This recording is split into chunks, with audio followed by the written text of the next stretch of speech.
Hello dear students, आज oscillations का हम 10th लेक्चर लेते हैं जिसमें 5.13 बीट है angular SHM and its differential equation. हमने लीनियर एसएचएम और उसका डिफरेंशियल इक्वेशन देखा है। मैंने यहाँ पे कंपेरेटिव स्टडी करने वाले हैं। मैंने यहाँ पे कंपेरेटिव स्टडी करने के लिए पहले एंगुलर एसएचएम इधर एंगुलर एसएचएम और इधर लीनियर एसएचएम लिख के रखा है, उसकी फिगर भी बनाई है। लीनियर एसएचएम की तो हमने फिगर बना के यहाँ पे x displacement minus x displacement ये सब दे दिया है। वैसे ही एंगुलर डिस्प्लेसमेंट में क्या रहता है कि एक वायर से मेटेलिक डिस्क अटैच है और वो जो ऊपर का टर्मिनल है वायर का वो कहाँ पे फिक्स या रिजिड सरफेस पे अटैच किया है। तो वो जो मेटेलिक डिस्क है और ये क्या है, मेटेलिक वायर है। मेटेलिक वायर या नायलॉन वायर है, सभी हम ले सकते हैं। तो वायर कैसा है, तो उसको अगर ट्विस्ट करते हैं तो वो ट्विस्ट हो सकता है। मतलब उसको अगर उस डिस्क को हम नीचे से ऐसा एंगुलर डिस्प्लेसमेंट देंगे तो वो फिर रिस्टोरिंग फोर्स की वजह से क्या होने वाला है, ओरिजिनल पोजीशन पे आके फिर अपोजिट डायरेक्शन में वो क्या होने वाला है, एंगुलर डिस्प्लेसमेंट अपोजिट डायरेक्शन में भी देने वाला है। जैसे कि यहाँ पे लीनियर डिस्प्लेसमेंट में हमने देखा था, ये जो ब्लॉक है ये मीन पोजीशन से राइट हैंड की तरफ एक्स की तरफ जा रहा है, प्लस एक्स की तरफ या प्लस एक्स डिस्प्लेसमेंट बोलेंगे हम उसको। और अगर लेफ्ट मीन पोजीशन से होते हुए फिर वो लेफ्ट की तरफ गया तो उसका डिस्प्लेसमेंट कितना माना था हमने, माइनस एक्स माना था। वैसे ही एंगुलर एसएचएम में भी क्या है, particle angular simple harmonic motion जो परफॉर्म कर रहा है वो थीटा एंगल से डिस्प्लेस हो रहा है क्लॉकवाइज, या फिर यहाँ पे बताया है एंटी क्लॉकवाइज में थीटा डिस्प्लेसमेंट हो रहा है उसका, तो उसका anti clockwise displacement through mean position क्या होने वाला है, माइनस थीटा होने वाला है। मतलब जैसे हमने यहाँ पे लिखा था लीनियर एसएचएम में फोर्स या restoring force to be precise is proportional to क्या है, माइनस ऑफ एक्स। डिस्प्लेसमेंट जिधर है रिस्टोरिंग फोर्स उसके क्या है, अपोजिट है। ठीक है, so F is equal to क्या लिखा था फिर हमने, minus of k into x where के इज द स्प्रिंग कांस्टेंट। तो इधर क्या लिखेंगे फिर हम, यहां पर जो लिखेंगे वो मैं बाद में लिखूंगा, पहले हम इसका रिवाइज कर लेते हैं। ठीक है, so F is equal to, इसका अगर डिफरेंशियल इक्वेशन निकालना है मुझे, to find differential equation of linear SHM, तो क्या किया था हमने, इस एफ को लिखा था mass into acceleration is equal to minus of k into x. So mass into d2x by dt square is equal to minus of kx लिखा था, करेक्ट। अभी d2x by dt square is equal to minus of k by m into x लिखा था। फिर d2x by dt square plus k by m into x is equal to क्या था हमारा, ये आ गया था differential equation of a particle which is performing linear simple harmonic motion.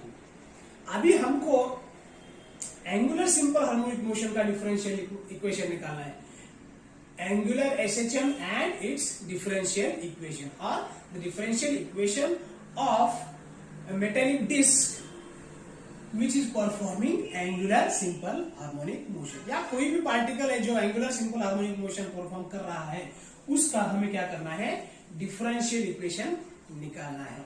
अभी जो एनालॉगस टर्म है वही अगर हम लिखते जाते हैं तो हमारा डिफरेंशियल इक्वेशन भी आ जाएगा। कितना सिंपल है मैं अभी आपको बता देता हूं। क्योंकि सिंपल क्यों है, सिंपल है प्रोवाइडेड दैट आपको लीनियर एसएचएम और लीनियर एसएचएम तो पता होना ही चाहिए। उससे भी उसके बाद आपने जो फर्स्ट चैप्टर में पढ़ा था कि रोटेशनल मोशन है कि नहीं, सर्कुलर मोशन और रोटेशनल मोशन, ये चीजें आपने पढ़ी है। तो रोटेशनल मोशन में और लीनियर मोशन में या ट्रांसलेशन मोशन में जो भी एनालॉजी है या फिर एनालॉगस टर्म्स है वो हमें पता होना बहुत जरूरी है एंगुलर एसएचएम समझने के लिए। ठीक है, सो यहां पे देखते हैं हम अभी, जैसे कि फोर्स का एनालॉगस टर्म क्या है एंगुलर मोशन में, जैसे लीनियर मोशन में फोर्स है तो एंगुलर मोशन में वो एनालॉगस टर्म क्या आता है, तो is proportional to linear displacement x है तो एंगुलर डिस्प्लेसमेंट क्या है यहाँ पे, थीटा है। तो माइनस थीटा यहाँ पे क्या इंडिकेट करेगा, वहां पे माइनस एक्स क्या, माइनस साइन क्या इंडिकेट कर रहा था कि force and displacement are in opposite direction. मतलब फोर्स जिस तरफ है, रिस्टोरिंग फोर्स अगर सेंटर की तरफ है या मीन की तरफ है, तो डिस्प्लेसमेंट क्या है, अपोजिट डायरेक्शन में उसके। वैसे ही टॉर्क है कि नहीं, टॉर्क जो है वो डायरेक्टली प्रोपोर्शनल टू है थीटा एंगुलर डिस्प्लेसमेंट को, but in opposite direction. Torque जिस डायरेक्शन में है, एंगुलर डिस्प्लेसमेंट उसके अपोजिट डायरेक्शन में है। Getting it? सो एफ के लिए, अच्छा ठीक है, यहां पे क्या लिखूंगा मैं, tau is equal to minus of C into theta. यहाँ पे सी क्या है, कांस्टेंट है, या टॉर्सनल कांस्टेंट कह सकते हैं, या फिर इसका जो एंगुलर एसएचएम में जो हमने लिया है कांस्टेंट सी, इसको क्या बोलेंगे हम, टॉर्सनल कांस्टेंट। ठीक है। सो अभी इसका भी हमको डिफरेंशियल इक्वेशन फाइंड करना है। टू फाइंड डिफरेंशियल इक्वेशन इसका, एंगुलर एसएचएम का, जो पार्टिकल एंगुलर एसएचएम परफॉर्म कर रहा है उसका हम डिफरेंशियल इक्वेशन अभी निकालने वाले हैं। एनालॉगस टर्म यूज करके निकालने वाले हैं। ऐसे बहुत ही सिंपल है वो, ऐसे simple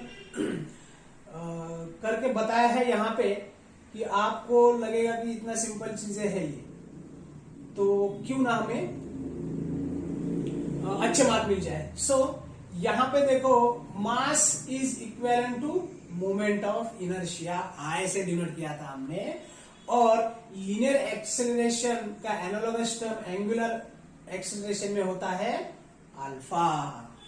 getting it? So I into alpha is equal to क्या आएगा हमारा, minus of C into theta. C तो कांस्टेंट है। अभी मैं आई इधर ऐसे ही लिख देता हूं, अल्फा माने क्या है, एंगुलर एक्सेलरेशन है। एंगुलर एक्सेलरेशन माने क्या है, d two theta divided by d t square, d two theta divided by d t square is equal to minus of C into theta. मतलब डिस्प्लेसमेंट का अगर दो, लीनियर एसएचएम में या लीनियर मोशन में डिस्प्लेसमेंट का अगर हम दो बार डेरिवेटिव लेते हैं तो हमें क्या मिल जाता है, एक्सेलरेशन मिल जाता है। कौन सा acceleration, A, which is linear acceleration.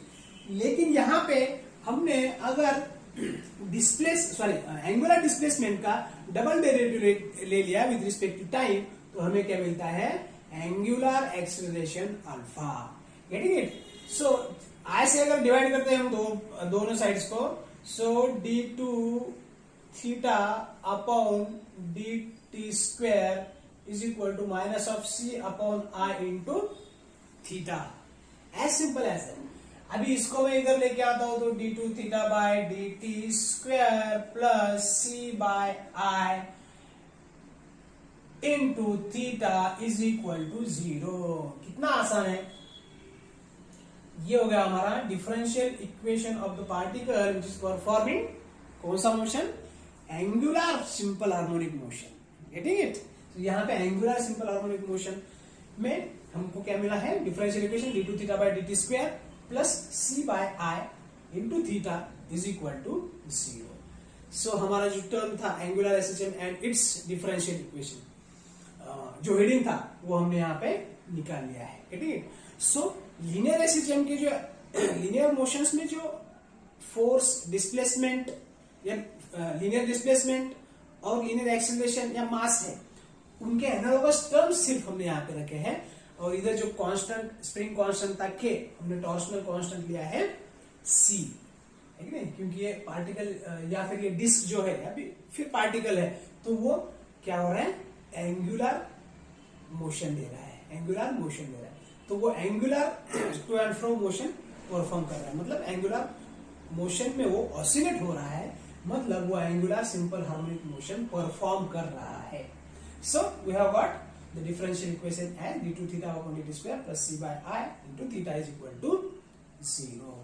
अभी हम इसका जो है वो टाइम पीरियड निकालेंगे, जैसे कि उसका टाइम पीरियड निकाला था बुक में, जो मेथड दिया उस तरह से अगर हम इसका टाइम पीरियड निकालते हैं तो कैसे निकाला था हमने इसका टाइम पीरियड। अगर मैं यहां पे ऐसा लिख देता हूं, बुक में जो मेथड है उस हिसाब से मैं निकल रहा हूं अभी। ओमेगा इज इक्वल टू क्या रहता है, 2 पाई अपॉन टी, ठीक है। So T is equal to क्या आ जाएगा, therefore T is equal to क्या आ जाएगा, 2 pi upon omega. So omega को क्या लिखा था हमने, omega is equal to root of K by M, root of K by M. तो root of K by M लिखा है, तो मुझे बताओ हम हमारे पास एक इक्वेशन है f इज इक्वल टू, या फिर जैसे कि हमने लिखा था f is equal to minus of k into X. अगर मैग्नीट्यूड फॉर्म में k की वैल्यू लिखना है मुझे, तो मैं क्या लिखूंगा, f डिवाइडेड बाय x। अभी जो ये f की k की वैल्यू है वो हम यहां पे रख देते हैं, ठीक है। ये जो k की वैल्यू है वो हम इस इक्वेशन में रख देते हैं। So omega is equal to क्या रहेगा, अंडर रूट एफ की वैल्यू क्या लिखूंगा मैं, के की वैल्यू क्या लिखूंगा मैं, एफ डिवाइडेड बाय एक्स, और ये वाला m जो है वो यहाँ पे m लिखूंगा मैं, ठीक है। So omega is equal to, मैं लिखता हूं f इज इक्वल टू क्या लिख सकते हैं, mass into linear acceleration. So it is divided by, इसको लिखता हूं मैं m इंटू एक्स, तो m कैंसिल हो जाएगा, तो ये ओमेगा इज इक्वल टू आ जाएगा under root a by x, getting it. Omega is equal to क्या आ जाएगा, under root a by x. So omega, okay, omega is equal to आ गया under root a by x. So हमने, अच्छा हाँ, ये वैल्यू जो है यहां पे लिखा है मैंने। So t is equal to 2 pi upon omega है, तो इसको बोले इक्वेशन नंबर 1। सो ये वैल्यू कहां पे रखते हैं हम, put in equation number 1। So omega, या फिर t के फॉर्म में हमको टाइम पीरियड निकालना है, तो ओमेगा की वैल्यू पुट करने वाले हम, तो t is equal to 2 pi upon under root a divided by x, या फिर इसको हम कैसे लिख सकते हैं, 2 pi divided by under root linear acceleration. Linear acceleration, ये क्या है, लीनियर एक्सीलरेशन है, ये क्या है, लीनियर एक्सीलरेशन है। लीनियर एक्सीलरेशन के बारे में बता के फिर मैं इसका एनालॉगस जो टर्म है वहां पे सिर्फ पुट करूंगा, तो आपको आसानी है। Linear acceleration per unit linear displacement, या डिवाइडेड बाय लीनियर डिस्प्लेसमेंट ऐसा लिखा तो भी चल जाता है, लेकिन मैंने पर यूनिट टर्म लिखा है, ठीक है। तो ये क्या है, लीनियर, अंडर रूट में क्या है, लीनियर एक्सेलरेशन है डिवाइडेड बाय लीनियर डिस्प्लेसमेंट है, तो मैंने क्या लिखा उसको, linear acceleration per unit linear displacement. ये क्या हो गया, time period of a linear acceleration, मतलब लीनियर एक्सेलरेशन का जो टाइम पीरियड है वो हम ऐसे भी लिख सकते हैं, ठीक है। सो अगर इसको हम ऐसा लिख सकते हैं, तो लीनियर एक्सेलरेशन, जो लीनियर एक्सेलरेशन है वो एंगुलर एक्सेलरेशन में क्या, किस चीज से डिनोट करते हैं हम, अल्फा से डिनोट करते हैं, ठीक है। और लीनियर डिस्प्लेसमेंट अगर लीनियर एक्सेलरेशन में है, तो एंगुलर एक्सेलरेशन का जो डिस्प्लेसमेंट है वो किस चीज से डिनोट करते हैं हम, थीटा से डिनोट करते हैं, ठीक है। सो अभी यहां पे लिख लेते हैं हम।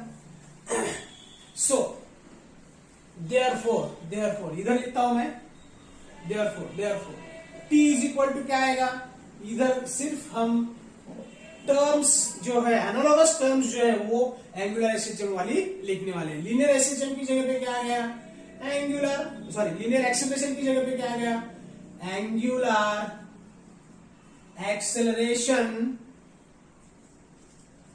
पर यूनिट क्या आएगा, एंगुलर डिस्प्लेसमेंट।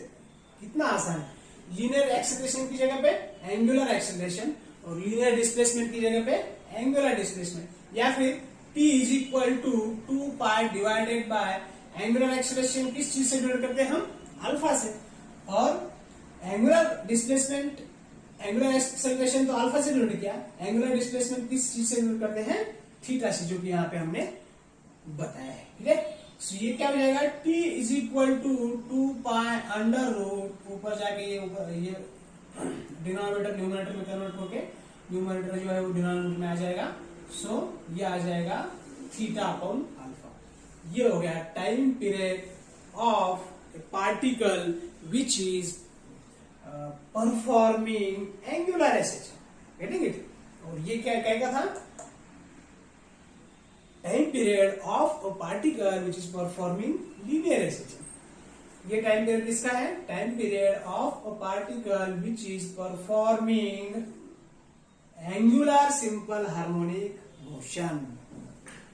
बहुत ही आसान बीट है ये। सिर्फ एनालॉगस टर्म्स हमने लिखे हैं और हमको पूरा डिफरेंशियल इक्वेशन भी आ गया और time period of a particle which is performing angular oscillation ये भी हमने लिख लिया है। So getting it? I think यहाँ पे ना समझने लायक कोई चीज नहीं है, लेकिन ये चीज समझने के लिए हमको क्या रोटेशनल डायनेमिक्स में जो हमने पढ़ा है वो आपका बेसिक जो है वो अच्छा होना जरूरी है। ठीक है? सो ये फोर्स का एनालॉगस टर्म क्या है? लीनियर या ट्रांसलेशन मोशन में जो अगर फोर्स लिखते हैं तो एंगुलर मोशन में क्या लिखना पड़ेगा? टो लिखना पड़ेगा। लीनियर डिस्प्लेसमेंट का एनालॉगस टर्म एंगुलर मोशन में क्या है? थीटा है। ठीक है? फिर मास का लीनियर मोशन में मास जो है उसका एनालॉगस टर्म एंगुलर मोशन में क्या है? आई है, मोमेंट ऑफ इनर्शिया। ठीक है? और लीनियर एक्सेलरेशन जो कि ए से डिनोट करते हैं हम, ठीक है? लीनियर एक्सेलरेशन ए का एनालॉगस टर्म एंगुलर एक्सेलरेशन में क्या है? अल्फा है। एंगुलर एक्सेलरेशन किस चीज से डिनोट करते हैं हम? अल्फा से डिनोट करते हैं। सो बस इतनी सी 3-4 चीजें हैं जो कि आपको याद रखना है, जो कि रोटेशनल डायनामिक्स में हमने ऑलरेडी पढ़ के रखी है। एंड टाइम पीरियड तो हमने ऐसे निकाल लिया है। Getting it? So I think we should stop over here today, and thank you for watching. Thank you.